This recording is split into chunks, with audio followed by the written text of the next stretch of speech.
মধ্যে ঘটে গেল বাংলাদেশে একটু ব্যতিক্রম ঘটনা। বাংলাদেশের একজন ভালো আলেম তিনি ইন্তেকাল করলেন। তারপর পরে আমাদের একজন শেখ ইন্তেকালের সংবাদ চলে আসলো, আব্দুল আল কাফি রাহমাহুল্লাহ। তো এই মৃত্যুকে কেন্দ্র করে ফেসবুকে এবং নেটের জগতে দেখতে পেলাম যে মানুষ বহু রকমের বাড়াবাড়িতে লিপ্ত, এমন এমন মন্তব্য, এমন এমন কর্মে লিপ্ত যেগুলো ইসলামের সাথে যায় না। আল্লাহ সুবহানাহু ওয়া তাআলার ইচ্ছাধীন। তখনই আবার ঘটে গেল ওই একই সময়ে ভূমিকম্পের একটু আলামত, তাতে মানুষ এটাকে আবার ভিন্ন অ্যাঙ্গেলে নিয়েছে। তো দায়িত্বশীল হিসাবে কোরআন এবং সুন্নাহর আলেমদের এটা দায়িত্ব, এই ধরনের ফিতনার পরিস্থিতিতে জনগণকে সঠিক দিক নির্দেশনা দেওয়া। এটা কোরআন সুন্নাহর হকপন্থী আলেমরা করে থাকে। আমাদের ওস্তাদ শেখগণ যথেষ্টভাবে চেষ্টা করে যাচ্ছে। তো ভাবলাম যে কেননা এই বিষয় নিয়ে কথা বলা যাক। তখন 2-3 দিন শুধু এই আকীদাগত বিষয়টা নিয়ে একটু চেষ্টা করেছি যে মৃত্যু সংক্রান্ত এই বিষয়গুলো আমাদেরকে কিভাবে নিতে হবে। তবে যেই উদ্দেশ্যে আজকের বক্তব্যটা করব সেখানে হয়তো আমি পৌঁছতে পারবো না, কারণ মূল টার্গেট হলো আল্লাহর কোনো সৎ বান্দা বা আল্লাহর কোনো ওলি যদি মৃত্যুবরণ করে তার মৃত্যুতে দুনিয়াতে কোনো প্রভাব পড়ে কিনা। যেমন ভূমিকম্প হওয়া, সূর্য আলোহীন হয়ে যাওয়া, চাঁদ অদৃশ্য হয়ে যাওয়া বা গ্রহণ লেগে যাওয়া, ঝড় তুফান শুরু হয়ে যাওয়া, এই ধরনের কোনো কিছু ঘটে কিনা, এটা হচ্ছে তুলে ধরার বিষয়। তবে আজকের খুতবা ওই পর্যন্ত আমরা যেতে পারবো না, যেহেতু আমাদের খুতবার সময় মাত্র 30 থেকে 35 মিনিট। তো যতটুকু সম্ভব ধারণা দেওয়ার চেষ্টা করব। মৃত্যু সংক্রান্ত আকীদাগত বিষয়গুলোতে যেই দিকগুলো আসতে পারে আমি শুধু প্রথমে কয়েকটা পয়েন্ট বলে দিই, তারপর আমরা দলিল দিয়ে যতদূর পর্যন্ত এগোতে পারি এগোবো। মৃত্যু সম্পর্কে আমাদের আকীদা হতে হবে মৃত্যু হলো একটা সৃষ্টি। মৃত্যু কি? একটা সৃষ্টি। যেমন আমরা সৃষ্টি, আল্লাহ আমাদেরকে সৃষ্টি করেছেন, মৃত্যুকেও আল্লাহ সুবহানাহু ওয়া তাআলা সৃষ্টি করেছেন। যেমন জীবন একটা সৃষ্টি, তেমন মৃত্যু একটা সৃষ্টি। যেমন প্রত্যেকটা সুইচের মধ্যে 2টা অপশন থাকে, অন এবং অফ। 2টা কিন্তু আলাদা আলাদা ঘাট থাকে। এমন না যে অন করলে এটা অটোমেটিকলি অফ হয়ে যাবে, এমন না, অফ করতে হয়। তো ওটাও একটা সৃষ্টি। মৃত্যুকে আল্লাহ সুবহানাহু ওয়া তাআলা পৃথকভাবে সৃষ্টি করেছেন। আর মৃত্যু যখন সৃষ্টি, তাহলে আমাদের আকীদা থাকতে হবে আল্লাহ বলেছেন আমার সৃষ্টির প্রত্যেকটা সৃষ্টিকে আমি একটা সময় ধ্বংস করে দেব। তার মানে মৃত্যুরও মৃত্যু রয়েছে। যেমন জীবনের মৃত্যু ঘটে, তেমনি মৃত্যুরও একদিন মৃত্যু ঘটবে। এই মৃত্যুটা আল্লাহ সুবহানাহু ওয়া তাআলা সৃষ্টি করেছেন সৃষ্টির উপরে প্রয়োগ করার জন্য, নিজের উপরে নয়। কারণ আল্লাহ হচ্ছেন স্রষ্টা, এই জন্য আল্লাহর মৃত্যু হবে না। আল্লাহ হচ্ছেন স্রষ্টা, আল হাই। আর মৃত্যু যেহেতু সৃষ্টি কখনো স্রষ্টার উপরে প্রয়োগ হতে পারে না, এটা হবে সৃষ্টির উপরে। আর যখন সৃষ্টির উপরে প্রয়োগ হবে, এক্ষেত্রে আরেকটা আকীদাগত দিক হলো এমন কোনো সৃষ্টি নাই যার মধ্যে প্রাণ দেওয়া হয়েছে আর সে মরবে না, এমন হতে পারে না। আল্লাহ সুবহানাহু ওয়া তাআলার প্রত্যেকটা সৃষ্টির জন্য এই মৃত্যুকে নির্ধারণ করে রেখেছেন। যেমনটা বলেছি, মৃত্যুকেও মরতে হবে। এবং যেই ফেরেশতার মাধ্যমে এই কাজটা করা হয়, মালাকুল মউত, এই মালাকুল মউতকেও একদিন মরতে হবে এবং মরবে, এর দলিল প্রমাণ রয়েছে। তাহলে আল্লাহ সুবহানাহু ওয়া তাআলার সৃষ্টির মাঝে আকাশ এবং জমিনে যে কেউ আছে, আল্লাহ তাদের জন্য মৃত্যুকে নির্ধারণ করে রেখেছেন, আর সেটা বাস্তবায়ন হয়েছে এবং হবে। এটা থেকে আপনি কি শিখতে পারবেন? তাহলে আমাদের নবী মুহাম্মদ সাল্লাল্লাহু আলাইহি সাল্লাম ইন্তেকাল করেছেন কি করেননি, এটা প্রমাণ হয়ে যাবে। আল্লাহর ওলি কি মরে কি মরে না, এটা প্রমাণ হয়ে যাবে। তাহলে এগুলো হচ্ছে আকীদাগত দিক। মৃত্যুকে নিয়ে আকীদাগত একটা ব্যাপার থাকে যে কাফের আর মুসলিমের মৃত্যু কি একই সমান না পার্থক্য আছে? আমরা দেখতে পাচ্ছি যে পার্থক্য আছে। এমনকি সৎ লোক এবং অসৎ লোকের মৃত্যুতেও পার্থক্য আছে, সেটা আমরা দেখাবো। আরেকটা দিক হলো মৃত্যুর যন্ত্রণা রয়েছে। এই মৃত্যুর যন্ত্রণা থেকে কি কোনো ব্যক্তি মুক্তি পাবে নাকি মুক্তি পাবে না, এটা একটা আকীদাগত ব্যাপার। এবং মৃত্যুর যন্ত্রণা যদি কোনো মুসলিমকে কষ্ট পেয়ে মৃত্যু বরণ করতে দেখা হয়, তাহলে আমরা কি ধারণা করব? যেই ব্যক্তির কঠিন অবস্থায় মৃত্যুবরণ করেছে এই লোকটা কি জাহান্নামী? তার মানে তার এই মৃত্যুর ধরন দেখে কি বলা যাবে কি না যে এটা জান্নাতি না জাহান্নামী?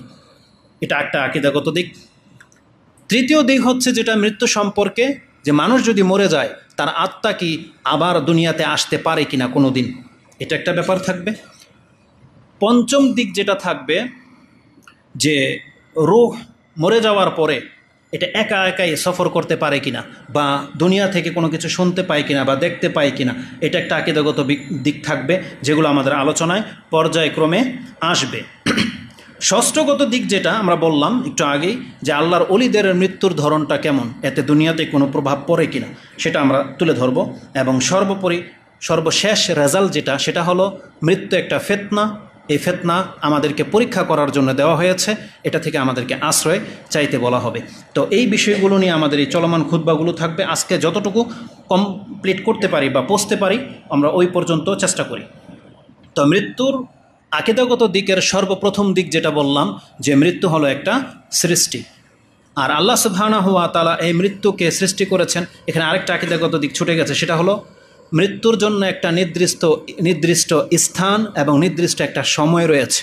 কোনো ব্যক্তির সেই সময় না আসা পর্যন্ত তার মৃত্যু ঘটবে না, আগেও হবে না, পরেও হবে না।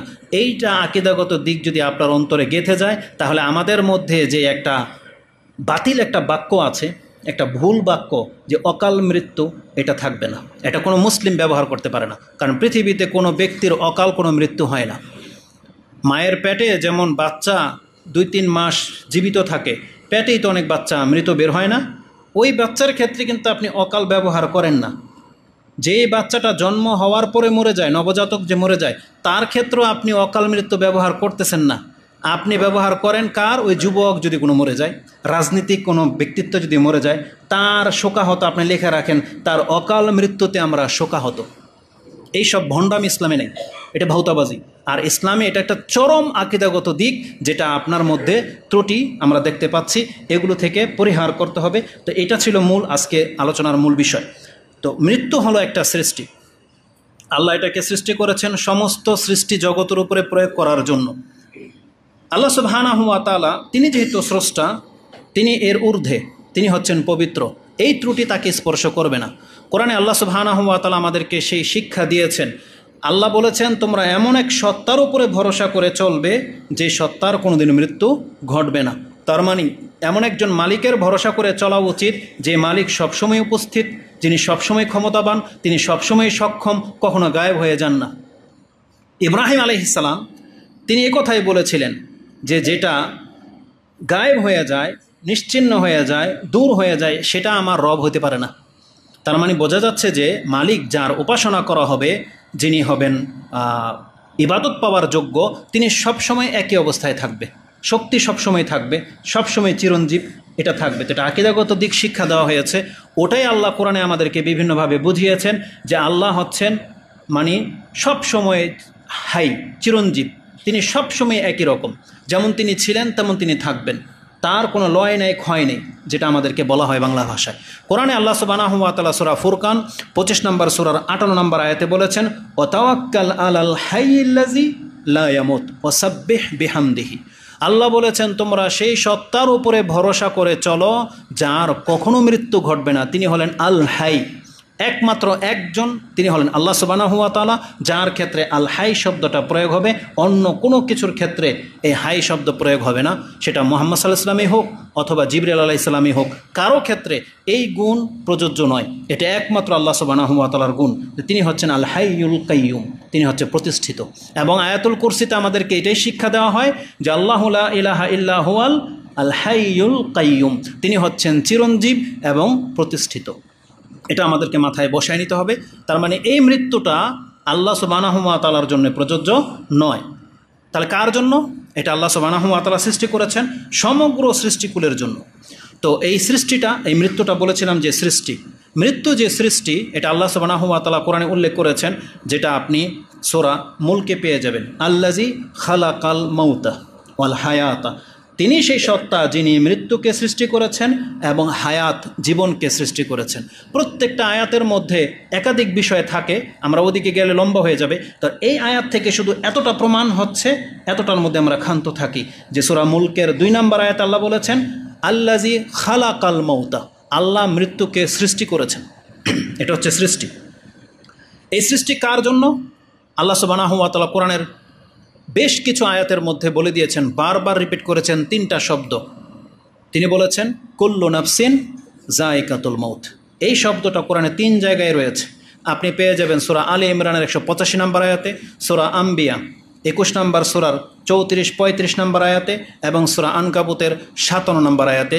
তাতে আল্লাহ সুবহানাহু ওয়া তাআলা বলেছেন, কুল্লু নাফসিন যায়কাতুল মউত সুম্মা ইলাইনা তুরজাউন। তোমাদের প্রত্যেকটা নাফসকে মৃত্যুর স্বাদ গ্রহণ করতে হবে, তারপরে তোমাদেরকে আমার কাছেই ফিরিয়ে আনা হবে। এটা সূরা আনকাবুতের 57 নম্বর আয়াতে আপনি পেয়ে যাবেন। এই আয়াতের এই যে কুল্লু শব্দটা, কুল্লু নাফস, কুল্লুর মধ্যে আল্লাহ জিবরিলকে পর্যন্ত বাদ দেন নাই, মালাকুল মউতকে পর্যন্ত বাদ দেন নাই। এখানে শুধু আল্লাহ ছাড়া বাকি যত কিছুর মধ্যে প্রাণ আছে আকাশ এবং জমিনে সবকে আল্লাহ উদ্দেশ্য করেছেন এবং সবার উপরেই এই মৃত্যুটা প্রয়োগ হবে। এমনকি মুহাম্মদুর রাসূলুল্লাহ সাল্লাল্লাহু আলাইহি ওয়াসাল্লামের উপরেও প্রয়োগ হয়েছে, যেটা হচ্ছে আহলে সুন্নাহ ওয়াল জামাত বা কোরআন সুন্নাহর অনুসারীদের আকীদা। যারা বলে যে রাসূল সাল্লাল্লাহু আলাইহি ওয়াসাল্লাম মরেনি, ইন্তেকাল করেনি, এদেরকে আমরা ভ্রষ্ট বলি, আর হচ্ছে পথভ্রষ্ট লোক।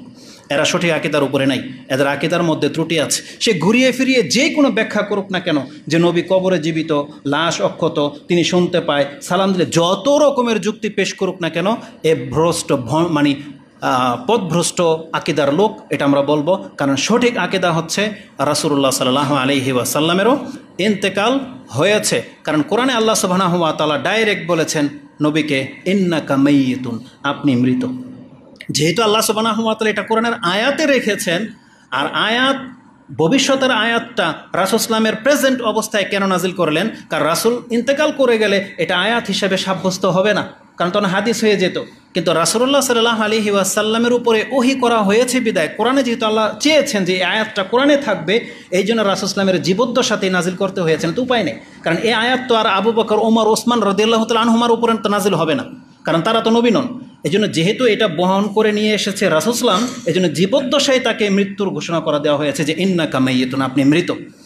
উপরন্তু আল্লাহ সুবহানাহু ওয়া তাআলা এমন ভঙ্গিমায় কথাটা বলেছেন রাসূলুল্লাহ সাল্লাল্লাহু আলাইহি সাল্লামকে আরেক আয়াতে, যেটা সূরা আম্বিয়ার 34-35 নম্বর আয়াতে পেয়ে যাবেন, যে মৃত্যুবরণ না করা কোনো নাফসকে যদি আল্লাহ মৃত্যু না দিতেন, এটা একটা মর্যাদা।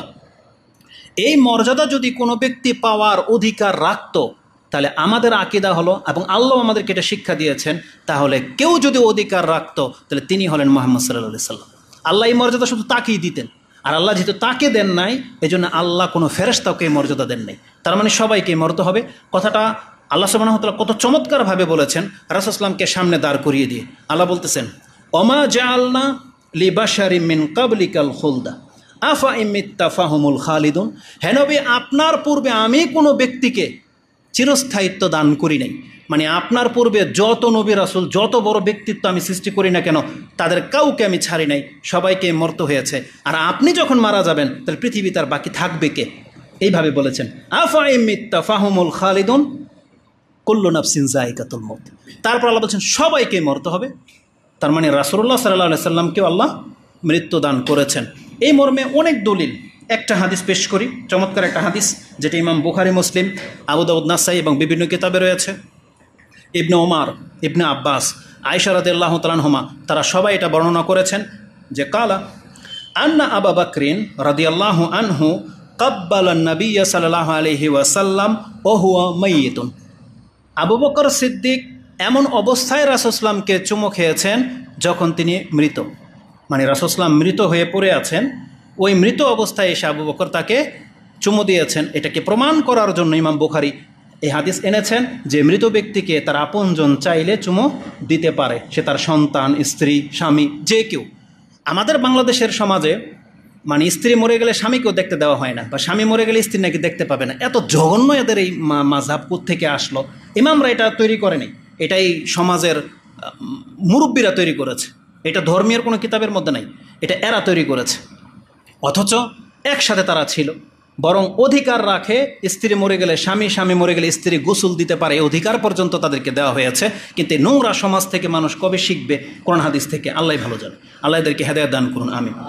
তো আবু বকর সিদ্দিক তখন উপস্থিত ছিলেন, সংবাদ পেলেন যে রাসূল সাল্লামের ইন্তেকাল হয়ে গেছেন। তিনি ঘোড়াতে করে এসে সরাসরি রাসূল সাল্লামের কক্ষে প্রবেশ করলেন, চাদর উঠালেন এবং তিনি দেখতে পেলেন যে রাসূল সাল্লামের ইন্তেকাল হয়ে গেছে। তখন তিনি রাসূল সাল্লামের কপালে চুমু খেলেন। কপালের কথাটা এখানে নাই, কিন্তু কপালের কথাটা নাসাইতে রয়েছে, যে হাদিসটি আপনি 1839 পেয়ে যাবেন। 1839 কাব্বালা বাইনা আইনাই আন-নবী সাল্লাল্লাহু আলাইহি ওয়াসাল্লাম ওয়া হুয়া মাইয়িতুন।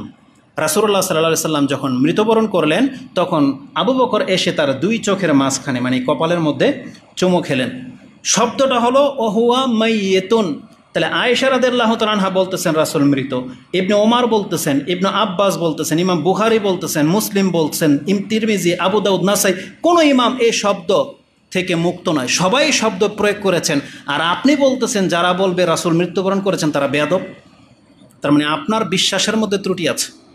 তা আল্লাহ সুবহানাহু ওয়া তাআলা তিনি হলেন একমাত্র আল হাই আল কাইয়ুম, বাকি কোনো ব্যক্তি হাই হতে পারে না। তো রাসূলুল্লাহ সাল্লাল্লাহু আলাইহি ওয়াসাল্লামের ইন্তেকাল হয়েছে। আর যখন এটা প্রমাণ হয়ে যাবে, আপনার অন্তর মেনে নেবে, তখন আপনি কোনোদিন এটা বিশ্বাস করবেন না যে আল্লাহর কোনো ওলিও মরে নাই। এটা কোনো ব্যক্তি যদি বলে তাহলে সে হবে গুমরাহ বা পথভ্রষ্ট, সে সঠিক আকীদার লোক নয়। এবার আসুন, বলেছিলাম যে সবার উপরে মৃত্যু প্রয়োগ হবে। জিবরিল আলাইহিস সালাম, ইসরাফিল, মিকাইল, মালাকুল মউতের যে মৃত্যু হবে, এই বর্ণনাটি আপনি তাফসির ইবনে কাসিরে পেয়ে যাবেন। তারা হাদিসটাকে নিয়েছে আন-নুশরা লিল বাইহাকি। ইমাম বাইহাকির একটা কিতাব আছে যে বাঁশ কিয়ামতের পরে মানে আবার উঠানো হবে এবং জমা করা হবে, এই মর্মে একটি কিতাব আছে ইমাম বাইহাকির। তিনি তাতে 609 নম্বরে এই হাদিসটা পেয়ে যাবেন। এবং তার আরেকটা কিতাব আছে শুআবুল ঈমান, তাতে আপনি 346-এ পেয়ে যাবেন এক পৃষ্ঠার একটা হাদিস, অনেক বড় একটা হাদিস, হাদিসে কুদসি। তাতে ডিটেলস আলোচনা করা হয়েছে যে মরার পর থেকে দুনিয়া কিয়ামত কিভাবে হবে এবং কিভাবে সবাইকে পুনরুত্থিত করা হবে, পুরো ঘটনাটা সেই হাদিসের মধ্যে রয়েছে। এক পর্যায়ে আল্লাহ সুবহানাহু ওয়া তাআলা মালাকুল মউতকে জিজ্ঞেস করবেন, এখন কে বাকি আছে? তখন বলা হবে জিবরিল বাকি আছে, ইসরাফিল, মিকাইল। আল্লাহ বলবেন এদেরকে মৃত্যু দাও, তাদেরকে মৃত্যু দেওয়া হবে। সর্বশেষে আল্লাহ সুবহানাহু ওয়া তাআলা মালাকুল মউতকে যে কথাটা বলবেন সেখান থেকে আমি শুরু করি। ফায়াকুলু ওয়া হুয়া আলামু, আল্লাহ জিজ্ঞেস করবেন যদিও তিনি জানেন, ফামান বাকিয়া ইয়া মালাকাল মউত, কে বাকি আছে এখন মরতে, কে বাকি আছে? আরশের ফেরেশতাদেরকে পর্যন্ত মেরে দেওয়া হবে। যে 8 জন ফেরেশতা আল্লাহর আরশকে উঠিয়ে রেখেছে, সেই সব ফেরেশতাদেরকেও মৃত্যু দিয়ে দেওয়া হবে।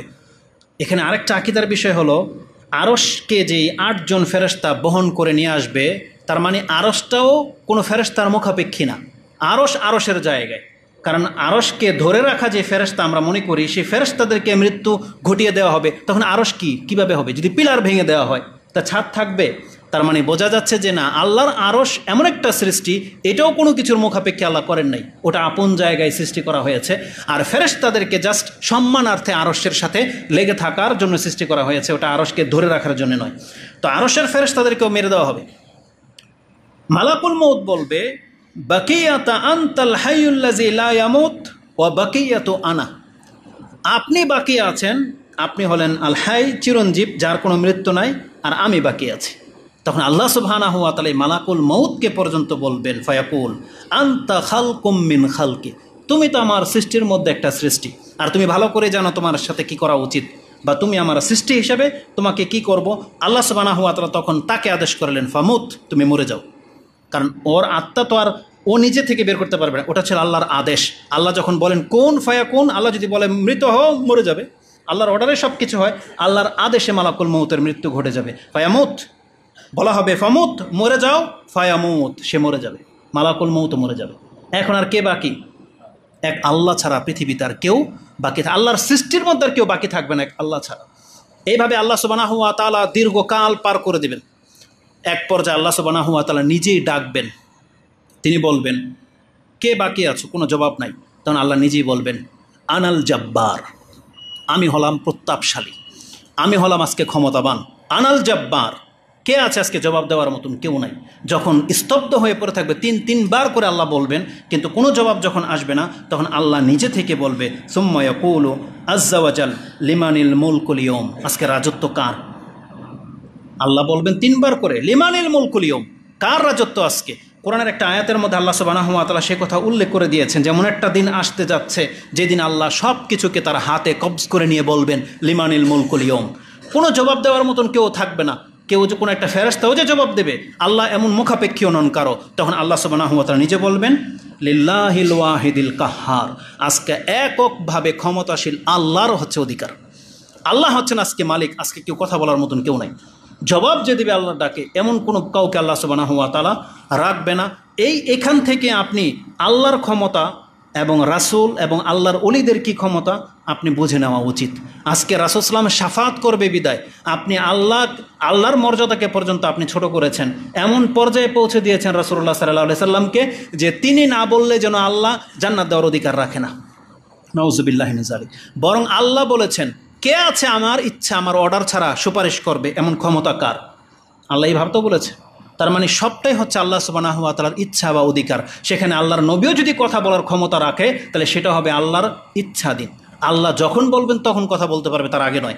আর আল্লাহর ওলিদের সম্পর্কে আমরা যে বাড়াবাড়িতে লিপ্ত, তারা জেনে নেন আল্লাহ যদি কোনো ব্যক্তিকে উদ্ধার করার অনুমতি না দেয়, কোনো অলি কেন সারা পৃথিবীর মানুষও মিলে তাকে কোনো দিন উদ্ধার করার ক্ষমতা রাখে না। তা আল্লাহ বলবেন লিমানিল মুলকুল ইয়াউম, তখন আল্লাহ নিজেই জবাব দিচ্ছেন লিল্লাহিল ওয়াহিদিল কাহার, যে আয়াতটা আপনি সূরা গাফিরের মধ্যে পেয়ে যাবেন। তাহলে এই হাদিসগুলোর মধ্যে আমি অনেক সার্চ করে দেখলাম, আরব শেখ কেউ এটাকে দুর্বল বলে নাই, সবাই এটা গ্রহণযোগ্য হিসেবে নিয়েছেন। এই জন্য আমি আপনার কাছে পেশ করলাম। তাহলে এই হাদিসটির মধ্যে স্পষ্ট তুলে ধরা হয়েছে যে মালাকুল মউতকে পর্যন্ত মৃত্যু দিয়ে দেওয়া হবে।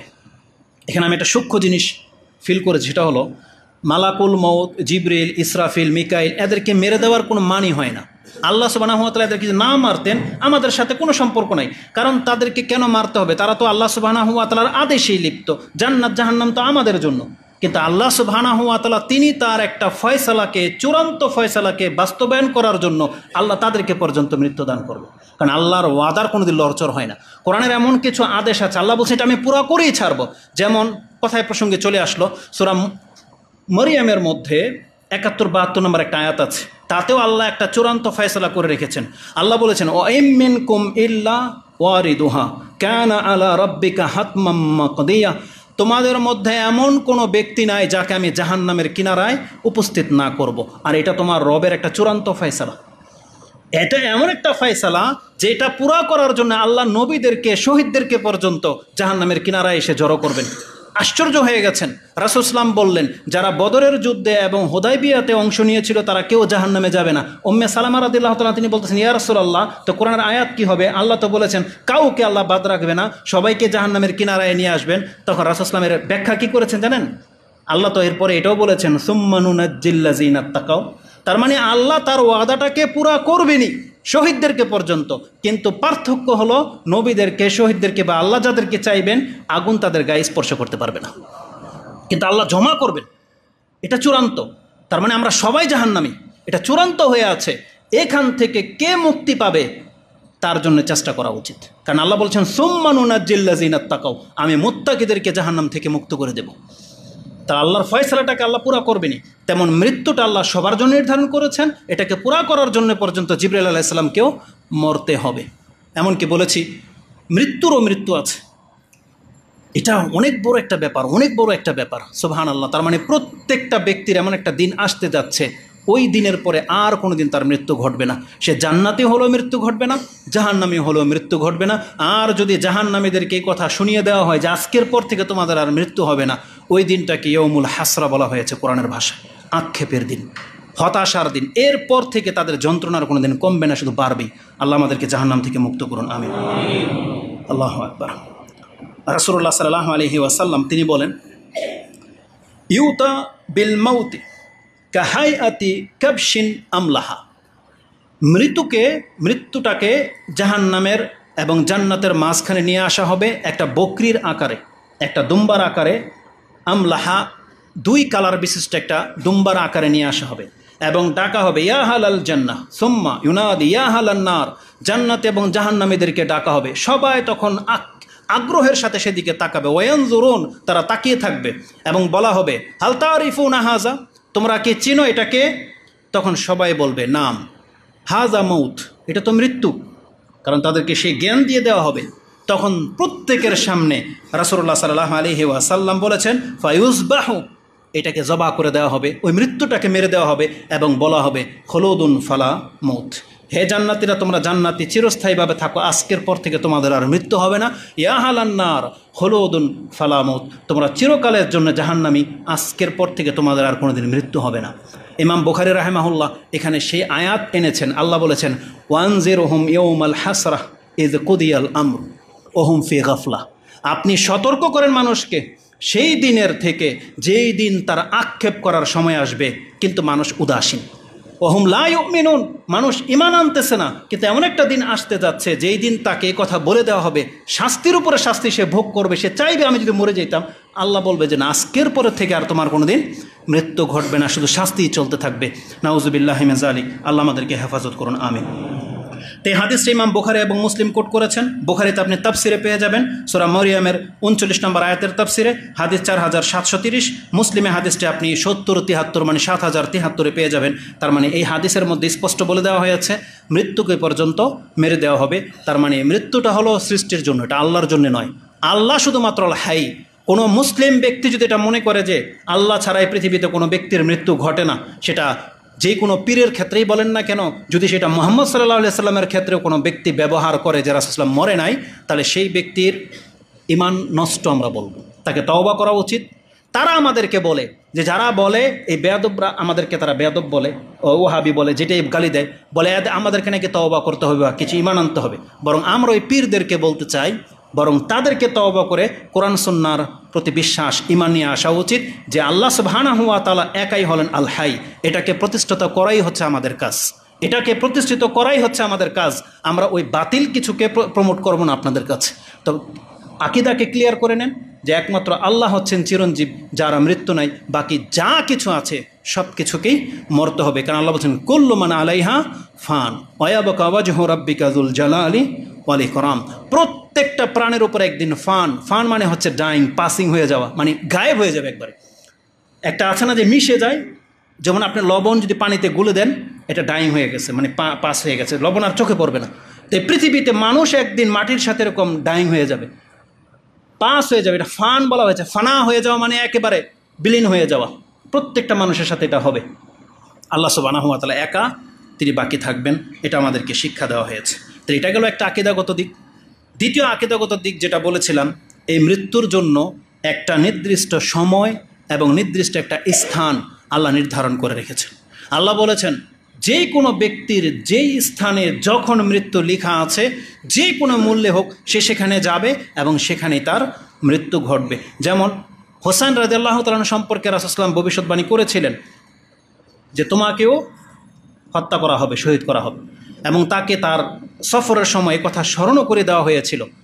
কিন্তু তার তকদির তাকে ওই পর্যন্ত নিয়ে গেছে বিভিন্ন কোনো কারণে, সেখানে গেছেনি, তারপর ওখানেই তার হত্যা করা হয়েছে, শহীদ করা হয়েছে। তার মানে এইভাবে কোনো না কোনো কারণে অ্যাক্সিডেন্টে, অসুস্থতায়, বৈদ্যুতিক সার্কিট শর্ট অথবা বজ্রপাত, ধসে যাওয়া, যে কোনোভাবে হোক আমাদের যার যেখানে মৃত্যু ঘটে, এইভাবেই লেখা ছিল, এভাবেই তার মৃত্যু ঘটবে এবং ওই সময় ঘটবে যখন লেখা ছিল। কোরআনে আল্লাহ সুবহানাহু ওয়া তাআলা এই কথাটাকে বিভিন্নভাবে বলেছেন। তার মধ্যে একটা সুস্পষ্ট আয়াত, যেটা আপনি সূরা আল আরাফ 7 নম্বর সূরার 34 নম্বর আয়াতে পেয়ে যাবেন। আল্লাহ বলেছেন ওয়ালিকুল্লি উম্মাতিন আজাল, নিশ্চয়ই প্রত্যেক ব্যক্তির জন্য একটা আজাল, নির্দিষ্ট একটা সময় লিখিত আছে। ফাইজা জা আজালুহুম, তাদের ওই সময়টা যখন চলে আসবে, লা ইস্তাখিরুনা সাআতান ওয়া লা ইস্তাকদিমুন, তার এক মুহূর্ত আগেও তার কাছে মালাকুল মউত আসবে না, তার পরেও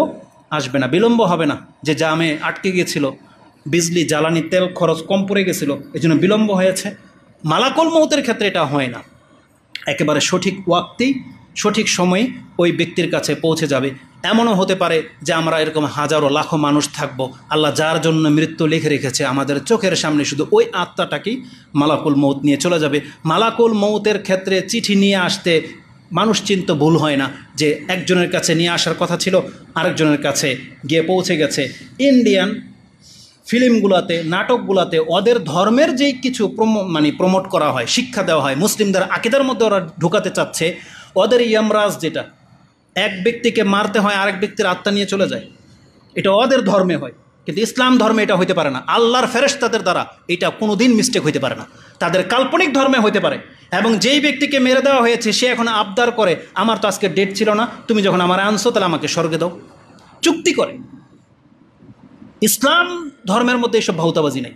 আল্লাহ সুবহানাহু ওয়া তাআলার কোনো সিদ্ধান্তের মধ্যে সামান্যতম ত্রুটি হয় না। এবং আল্লাহ যাদেরকে নিযুক্ত করেছেন তারাও খেয়ানতকারী নয়, তারা যা করতে বলা হয় তাই করে। আল্লাহ তাদের শানে কথা বলেছেন, ওয়া ইয়াফআলুনা মা ইউমারুন, তাদেরকে যা আদেশ করা হয় তারা তাই করে, তারা আদেশের খেলাফ একটু লড়চড় করতে পারে না। জিবরাইল আলাইহিস সালামকে বলা হয়েছিল আপনি কেন ঘন ঘন আমার কাছে আসেন না? রাসূল সাল্লাল্লাহু আলাইহি ওয়াসাল্লাম বলেছিলেন, তিনি বলেছিলেন আপনার রব ভালো করেই জানেন যে কখন আপনার কাছে আসতে হবে, তিনি অনুমতি না দিলে আমাদের আসার ক্ষমতা নাই। কি মনে করেন? তার মানে রাসূল সাল্লাল্লাহু আলাইহি ওয়াসাল্লামের সাথে যা কিছু হয়েছে সব আল্লাহ সুবহানাহু ওয়া তাআলা কর্তৃক নির্ধারিত। তো আল্লাহ সুবহানাহু ওয়া তাআলা বলেছেন কোনো ব্যক্তির মৃত্যু যখন লেখা আছে তখনই হবে, যেভাবে লেখা আছে সেভাবেই হবে। ওয়ালা ইয়াস্তাকদিমুন, একটু আগে পরে হবে না। এই জন্য কোনো ব্যক্তি যদি মরে যায় 10, 20, 15, 20 বছরে, কোনো নেতৃস্থানীয় ব্যক্তি, কোনো ব্যক্তি, তার অনুসারীরা, তার ভক্তরা যেই শব্দ ব্যবহার করে ব্যানারের মধ্যে, তার অকাল মৃত্যুতে আমরা শোকাহত, আপনার এই ভাষা পরিবর্তন করেন, এটা কোনো মুসলমানদের ভাষা হতে পারে না। শোক, কোনো ব্যক্তির জন্য শোক করা ইসলাম এটা শেখায় নেই। শুধুমাত্র স্ত্রীদেরকে বলা হয়েছে তারা তাদের স্বামীদের জন্য 4 মাস 10 দিন শোক করতে পারে, এমনকি নিজের সন্তানের জন্যও সে 3 দিনের বেশি শোক করতে পারবে না, নিজের সন্তানের জন্যও। আর যারা রাজনৈতিক প্ল্যাটফর্মে পেয়ে গেছেন তাদের নেতাদেরকে নিয়ে আপনি রাস্তাঘাটে মিছিল করবেন, রাস্তা বন্ধ করে দেবেন, যা খুশি তা করবেন প্রত্যেক বছরে বছরে, সেই দিন আসলেই, এগুলো ইসলাম নয়। আপনি কোন ধর্মকে প্রমোট করতেছেন, কোন ধর্মের অনুসারী, আপনাকে একটু এটা ঘেটে দেখা উচিত ছিল। মুসলিমদেরকে বলা হয়েছে তারা যেন কোরআন সুন্নাহ মোতাবেক চলে, নিজেদের বানানো ধর্ম নিয়ে যেন তারা এমনটা না করে। কোনো একজন ব্যক্তি, সে যত বড় ব্যক্তিত্বই হোক না কেন, সে যদি মরে যায় তার লাশকে নিয়ে মিছিল করা, তার লাশকে নিয়ে ওই সংগ্রাম করা, এগুলো তো শিখায় নাই আমাদেরকে, ইসলাম শিখায় নাই। বাংলাদেশের যত বড় আলেমকে আপনি নিয়ে নেন না কেন, যত বড় রাজনীতিবিদকে নিয়ে নেন না কেন, পুরো বাংলার মানুষকে যদি এক পাল্লায় রাখা হয়, আমাদের মর্যাদাবান যে সমস্ত ব্যক্তিরা মারা গেছেন তাদের সমান কোনো দিন হবে না। তাদের মধ্যে ওমর রাদিয়াল্লাহু তাআলা আনহু, ওসমান রাদিয়াল্লাহু তাআলা আনহু, আলী রাদিয়াল্লাহু তাআলা আনহু, তাদের প্রত্যেককে শহীদ করা হয়েছে। সাহাবায়ে কেরামরা তাদের লাশ নিয়ে গিয়ে যুদ্ধ করেছিলেন, রাস্তাঘাটের মধ্যে হাঙ্গাম করেছিলেন, তারা এর প্রতিবাদ করেছিলেন এভাবে। বরং মৃত ব্যক্তির লাশ বহন করে মুখে কথা বলাটা জায়েজ নেই, কোনো উচ্চবাচ্য করা জায়েজ নেই। শুধুমাত্র আপনি জিকির করতে পারেন অন্তর থেকে। রাসূলুল্লাহ সাল্লাল্লাহু আলাইহি ওয়াসাল্লাম লাশের সাথে যেতেন, চুপ করে থাকতেন, মুখ বন্ধ করে থাকতো সাহাবায়ে কেরামরা, রাসূল সাল্লামের সামনে কোনো কথা বলতো না। কিন্তু আমরা যা করি মৃত ব্যক্তিকে কেন্দ্র করে, এগুলো সব হচ্ছে গর্হিত কাজ, এগুলো সব লোক দেখানো, এগুলো সব হচ্ছে বাড়াবাড়ি, যেগুলোর সাথে নাজাতের কোনো সম্পর্ক নাই, বরং এগুলো এই ব্যক্তির বিপদে ফেলার সম্ভাবনা রয়েছে। এজন্য আমাদেরকে আমাদের মানহাজ ঠিক রেখে, আমাদের শিক্ষা অনুযায়ী আমাদেরকে চলা উচিত। আমাদেরকে এরকমের মহাব্বত দেখানো ঠিক নয়। এবং মিথ্যা প্রচার করা, সেটা তো আরও মারাত্মক, যেগুলো করা হয় আমরা সেগুলোর দিকে যেতে চাচ্ছি না। তা আল্লাহ সুবহানাহু ওয়া তাআলা বলেছেন প্রত্যেকটা ব্যক্তির মৃত্যু নির্ধারিত। এক্ষেত্রে একটা চমৎকার একটা হাদিস রয়েছেন, যে হাদিসটা 4-5 জন সাহাবী থেকে উল্লেখ করা হয়েছে বিভিন্ন সূত্রে। জাবের রাদিয়াল্লাহু তাআলা আনহু থেকে, আব্দুল্লাহ ইবনে মাসউদ থেকে, আবি উমামা আল বাহালি থেকে এবং হুযায়ফা রাদিয়াল্লাহু তাআলা আনহু থেকে।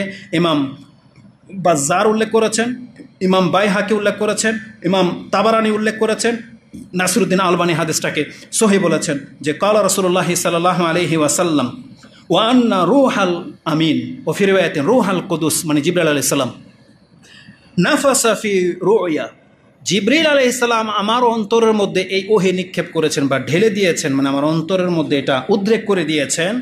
কি সেটা? আন্নাহু লান তামুতা নাফসুন হাত্তা তাস্তাওফিয়া রিজকাহা। এই পৃথিবীর প্রত্যেকটা মুসলিম কান খাড়া করে শুনে রাখ, আজকে যাদের রিজিকে ঘাটতি আছে, যারা অভাবে আছেন, কষ্টে আছেন, প্রত্যেকের এটা আকীদা ঢুকিয়ে নিতে হবে অন্তরে। আল্লাহ কোনো ব্যক্তির মৃত্যু ততক্ষণ পর্যন্ত ঘটাবেন না তার তকদিরের মধ্যে যতটুকু পানির ফোঁটা লেখা আছে, যতটা খাদ্যের দানা লেখা আছে, যত টাকার মালিক হওয়া লেখা আছে, এটা যেই দিন পুরা হয়ে যাবে তারপরেই মৃত্যু আসবে, তার এক মুহূর্ত আগেও তার মৃত্যু আসবে না। হাত্তা তাস্তাওফিয়া রিজকাহা বলা হয়েছে, তার যে রিজিক আল্লাহ নির্ধারণ করে দিয়েছেন, বয়স কত হবে, কি খেয়ে মরবে, কোন মুহূর্তে মরবে, কতটা সন্তান, কতটা পয়সাওয়ালা, কতটা স্বাস্থ্য, কত কি পাবে, এগুলো সব নির্ধারিত। যেই দিন ওই নির্ধারিত বিষয়টা চলে আসবে তারপরেই তার কাছে মৃত্যু আসবে। তার যদি 1 গ্লাস পানি খাওয়া বাকি থাকে, যেখানকার পানি হোক না কেন, ওটা না খাওয়া পর্যন্ত এই ব্যক্তি মৃত্যুবরণ করবে না। হাত্তা তাস্তাওফিয়া রিজকাহা ওয়া ফি রিওয়ায়াতিন হাত্তা তাস্তাকমিলা আজালাহা, তার আজাল পূর্ণ না হওয়া পর্যন্ত তার কাছে মৃত্যু উপস্থিত হবে না। এই জন্য আবারও বলি, এই অকাল মৃত্যু বলা এগুলো ইসলামের সাথে সাংঘর্ষিক। এই বাক্য পরিহার করার চেষ্টা করেন এবং এটাও ভাববেন না যে সে সময়ের আগে মরে গেছে। না, সময়ের আগে কে কোনো ব্যক্তি মরতে পারে না, সময় মোতাবেকই মরে কিন্তু যে যাকে হত্যা করবে, কেউ যদি আত্মহত্যা করে মরে যায়, এগুলো হচ্ছে সাবাব। যেহেতু এগুলো আল্লাহ সুবহানাহু ওয়া তাআলা সৃষ্টি করেছেন এবং আল্লাহ আমাদেরকে সতর্ক করেছেন, নিষেধ করেছেন যে এগুলো অন্যায়, এগুলো পাপ, কেউ কাউকে হত্যা করো না, আত্মহত্যা করো না, তাহলে যদি করো তো তোমাকে শাস্তি পেতে হবে। এই জন্য যে এটা নিজের হাতে তুলে নেবে সে এই যুক্তি দেখাইতে পারবে না যে আল্লাহ তো এইভাবে লিখে রেখেছিলেন, এই জন্য সে এইভাবে মরে যাবে। কিন্তু আল্লাহ এটাও লিখে রেখেছেন যে কেউ যদি এইভাবে মরে তাহলে তাকে শাস্তি পেতে হবে। আত্মহত্যাকারীকে ওইভাবে শাস্তি দেওয়া হবে যেভাবে সে আত্মহত্যা করবে। এই জন্য কোনো মুসলিম সন্তান যেন এই পদক্ষেপ না নেয়। ইহুদি নাসারারা কীভাবে মরুক এটা আমাদের মাথা ব্যথা নাই, কারণ ওরা তো ইসলামকে গ্রহণ করে নেয়। কিন্তু যারা ইসলাম গ্রহণ করেছেন, আপনার জীবনের এমন কোনো বিপর্যয় হতে পারে না যেই বিপর্যয়ের কারণে আপনি আত্মহত্যা করে নেবেন। এমন কোনো বিপর্যয় কোনো মানুষের জীবনে আল্লাহ সুবহানাহু ওয়া তাআলা দেয় নাই, এটা আপনার সিদ্ধান্ত। কারণ অনেকে ফেসবুকের মধ্যে স্ট্যাটাস দেয়, কিছু মহিলা আছে, কিছু পুরুষ আছে যারা খুব আবেগী। আপনি ঋণে জর্জরিত, আপনার অনেক বড় বিপদ, কিন্তু এমন স্ট্যাটাস দেয় সুবহানাল্লাহ, মনে হচ্ছে যে সে আসলে মুসলমানই না, মানে তার আর বেঁচে থাকার মনে কোনো অধিকার নাই। গাছের উদাহরণ দেয় যে গাছের পাতা যেভাবে ঝরে যায় একবারে নিঃস্ব হয়ে যায়, কেন নতুন গাছের পাতা গজায় না? আল্লাহ সুবহানাহু ওয়া তাআলা তো কোনো ব্যক্তিকে নিঃস্ব করে দেওয়ার পর আল্লাহকে বলে নাই যে তোমার রব রয়েছেন। ইসলামের একটা বিধান হলো যদি কোনো ব্যক্তি কারাগারে উলঙ্গ অবস্থায় তাকে বেঁধে ফেলা হয় তখন পর্যন্ত তার নামাজ মাফ হয়নি। তার মানে আমি বুঝাতে চাচ্ছি একজন ব্যক্তির এমন কোনো পরিস্থিতি আসতে পারে না যেখানে সে ইসলাম পালন করতে পারে না, ব্যর্থ হয়ে যাবে, এমন কোনো পরিস্থিতি আসতে পারে না। হ্যাঁ, এটা মেনে নেই যে আমাদের চেয়ে আপনার বিপদ বেশি, আপনাকে আল্লাহ বেশি দুঃখ কষ্ট দিয়েছে, তাহলে আল্লাহ তো এটাও বলেছেন তোমার মর্যাদাও বাড়বে, তোমার গুনাহখাতাও ঝরবে। তোমার মর্যাদা আল্লাহ সুবহানাহু ওয়া তাআলা এইভাবে বাড়াতে চেয়েছেন আর আল্লাহ পরীক্ষা করতে চেয়েছেন, এটাও তো আল্লাহ সুবহানাহু ওয়া তাআলা বলেছেন, বলেন না? কারণ আল্লাহ তো আমাদেরকে এটা বলেছেন, তোমরা সাহাবায়ে কেরামদেরকে বলেছিল মাতা নাসরুল্লাহ, ইয়া রাসূলুল্লাহ কখন আসবে আল্লাহর সাহায্য। আর এই কথা বেলাল রাদিয়াল্লাহু তাআলা বলতে পারেন, কারণ তার সাথে যা ঘটেছিল, উমাইয়া সুমাইয়া তাদের সাথে যা ঘটেছিল, ইয়াসির তাদের সাথে যা ঘটেছিল আমাদের জীবনে কোনোদিন ঘটে নাই। আল্লাহ তুমি আমাদেরকে হেফাজত করো এমন যেন না ঘটে। তারাও এটা যুক্তিসঙ্গত ছিল যে মাতা নাসরুল্লাহ কখন আসবে আল্লাহর সাহায্য, এই কথা বলার। কিন্তু আল্লাহ কি বলেছেন, তোমরা কি ভুলে গেছো এখন পর্যন্ত তোমাদের সাথে ওই আচরণ করা হয় নাই তোমাদের পূর্বের ব্যক্তিদের সাথে যে আচরণ করা হয়েছিল। কি? তাদের ঈমান আনার কারণে গর্ত করে আগুন দিয়ে জ্বালিয়ে দেওয়া হয়েছিল, তাদের কোনো অপরাধ ছিল না, কোনো ব্যক্তিকে মাঝখান দিয়ে চিরে ফেলা হয়েছিল, তারপরে সে তার দিন থেকে সরে নেয়। ফেরাউনের মেয়েদের খাদেমার যে মহিলাটা ছিল তাকে সহ তার সন্তানগুলোকে ফেরাউন আগুনের উত্তপ্ত তেলের মধ্যে জ্বালিয়ে ফেলেছিল, গলিয়ে ফেলেছিল, তারপরে সে ইসলাম থেকে সরেনি। আমাদের সাথে তো এরকম কোনো ঘটনা ঘটেনি। হয়তো কত লাখ টাকার ঋণে আপনি ডুবে গেছেন, এটা আপনার ন্যাচারের কারণে হয়েছে, কিন্তু তারপরেও যেহেতু এটা আল্লাহর পক্ষ থেকে বিপদ, আপনি জেনে নেন এটা আত্মহত্যা করার মতো কোনো কিছু ঘটেনি। আপনার সাথে যত রকমের কেলেঙ্কারি হয়ে যাক না কেন, আত্মহত্যার মতো কোনো কিছু ঘটে নাই। আদম সন্তানকে যখন সৃষ্টি করা হয়েছে আল্লাহ একটা গুণ দিয়ে সৃষ্টি করেছেন, সেটা হচ্ছে ভুলে যাওয়া, নাসিয়া। এই যে মানুষ যে ভুলে যায়, এটা আল্লাহর পক্ষ থেকে এটা দয়া আমাদের প্রতি। আপনি টিকে থাকেন, আপনার জীবনে যা বিপর্যয় হয়েছে 10-20 বছর যেতে দেন, এই জাতি ভুলে যাবে। আপনি যদি বড় কোনো পাপে লিপ্ত হয়ে থাকেন, অনেকে করেন এরকম, বড় পাপে ধরা পড়েছে, সে মানে লজ্জার মুখ দেখাতে পারে না, সে মরে যেতে চায় না, আপনি অপেক্ষা করেন, তওবা করেন, এই এলাকা ছেড়ে দেন, 10 বছর পরে ফিরে আসেনি, জাতি ভুলে যাবে। আল্লাহ সুবহানাহু ওয়া তাআলা সেই ব্যবস্থা রেখেছেন। এই জন্য কখনই আল্লাহ সুবহানাহু ওয়া তাআলা থেকে আমাদেরকে মুখ ফিরাতে হবে না, আমাদেরকে ইসলামের উপরে অটুট থাকতে হবে। যার যে বিপর্যয়ে আছেন আপনি ধৈর্য ধারণ করেন, দোয়া করেন, চেষ্টা করেন, আল্লাহ সুবহানাহু ওয়া তাআলা আপনাদেরকে বিপদ থেকে উদ্ধার করুন, আমিন। তাহলে আজকে আর আগে বাড়া যাবে না, এই এতটুকুই আজকে 3টা আকীদাগত দিক তুলে ধরা সম্ভবপর হয়েছে। তার মধ্যে একটা হলো যে আল্লাহ সুবহানাহু ওয়া তাআলা মৃত্যুকে নির্ধারণ করে রেখেছেন, এটা কোনো ব্যক্তির রিজিক পূর্ণ না হওয়া পর্যন্ত তার কাছে মৃত্যু আসবে না। এইটা বলার পেছনে রাসূল সাল্লাল্লাহু আলাইহি ওয়াসাল্লামের যেই আদেশটা ছিল সেটা হচ্ছে ফাত্তাকুল্লাহ, অর্থাৎ তোমরা আল্লাহকে ভয় করো, ওয়াজমিলু বিত্তালাব, ওয়াজমিলু আজমিলু ফিত্তালাব, এবং তোমরা যা কিছু তলব করতেছো, যা কিছু তোমার প্রয়োজন হচ্ছে, তুমি সেটা হক হালালভাবে গ্রহণ করো।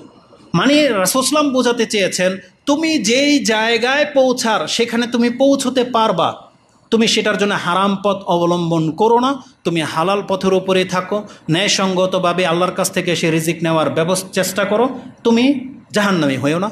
তুমি হারামভাবে সেটা নিয়ে তুমি দুনিয়া ভোগ করে তুমি জাহান্নামে যেও না, তোমার পরকালকে হারায়ও না। এটাই রাসূল সাল্লাল্লাহু আলাইহি ওয়াসাল্লাম শিক্ষা দিতে চেয়েছিলেন। আল্লাহ আমাদেরকে বোঝার এবং সে অনুযায়ী আমল করার তৌফিক দান করুন। আকুলু লিকাউলি হাযা আস্তাগফিরুল্লাহ লি ওয়া লাকুম ওয়া লিসাইরিল মুসলিমিন ফাস্তাগফিরু ইন্নাহু